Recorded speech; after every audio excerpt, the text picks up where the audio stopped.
mga naninigarilyo, isa raw sa pinakamahirap gawin ang mag-goodbye sa yosi. Handa namang tumulong ang mga tinatawag na smoking cessation clinic sa Metro Manila. Pero syempre, mas madaling tigilan ang bisyo kung talagang pursigido. Live mula sa Makati City, si Cedric Castillo may paandar. Yes, Jessica, kontrolin man daw ang advertisement ng mga sigarilyo sa mass media at limitahan man daw yung mga lokasyon o yung mga lugar, lalo na dito sa Metro Manila kung saan pwede ka magyosi, at kahit ipinapatupad pa ang sin tax ay external factors lamang daw ito. Sa huli ay personal na desisyon pa rin daw ng smoker kung paano at more importantly kung kailan siya titigil sa pagyosi.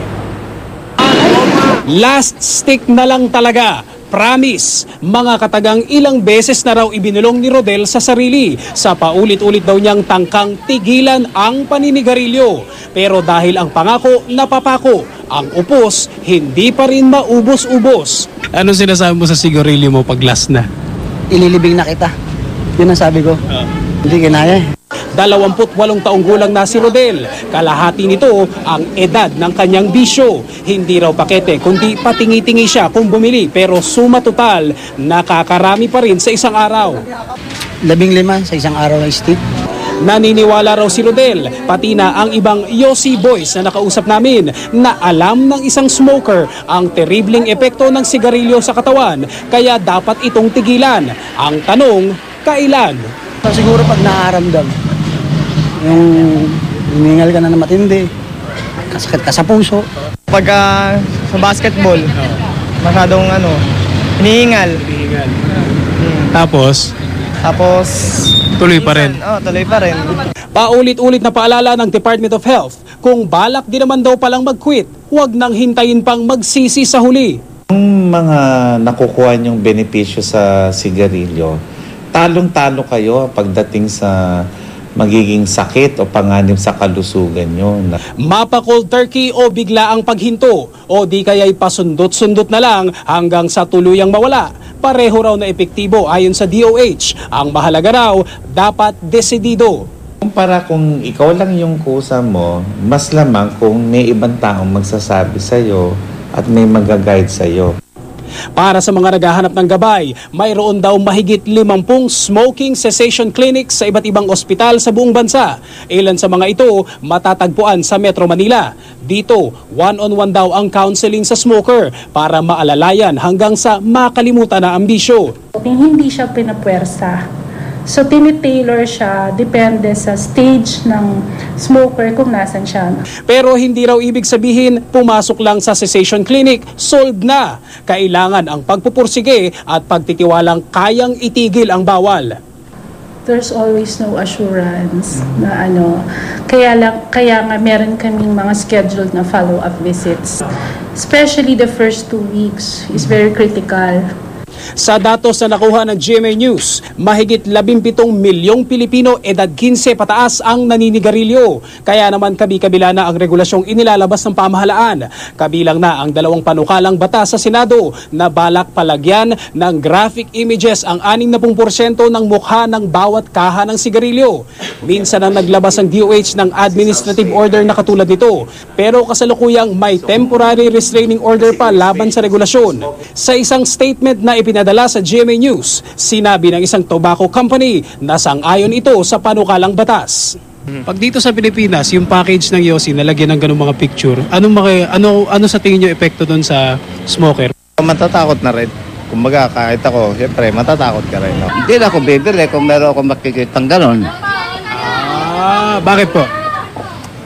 Baka mangyari sa akin yun. Pero kung walang ganon? Hindi. Bibili pa rin? Okay, sige na.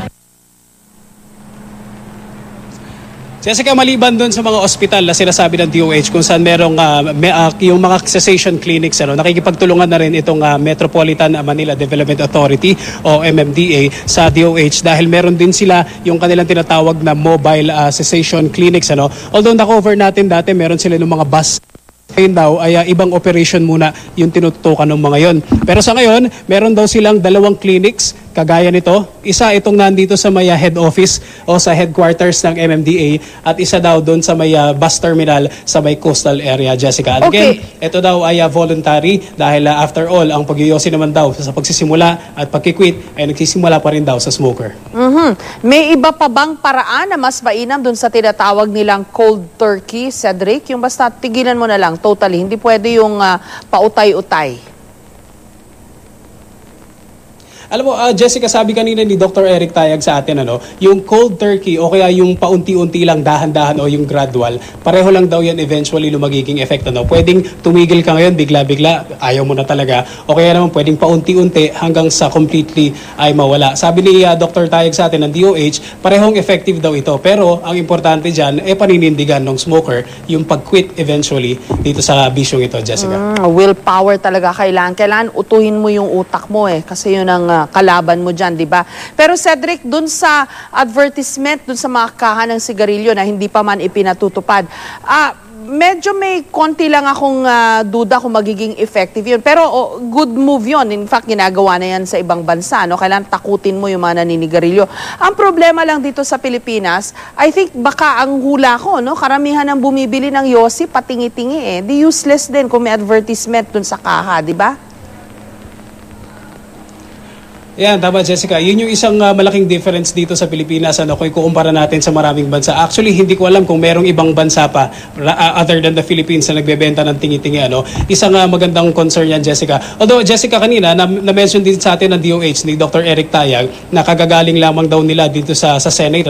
At sa ngayon daw ay nagpapatuloy itong consultation nitong mga senador na merong Senate bills para dito sa paglalagay ng graphic images na rito at saka sa DOH para tuloy-tuloy na maisampa o maipasa itong bill na ito sa Senado. Jessica. Pero alarming yung statistics, 17 million yung naninigarilyo and mostly above teenage years, mga bata yung mga pumipick up, mabilis na pumick up ng masamang bisyong yan. In any case, maraming salamat sa iyo, Cedric Castillo, at sa iyong paandar.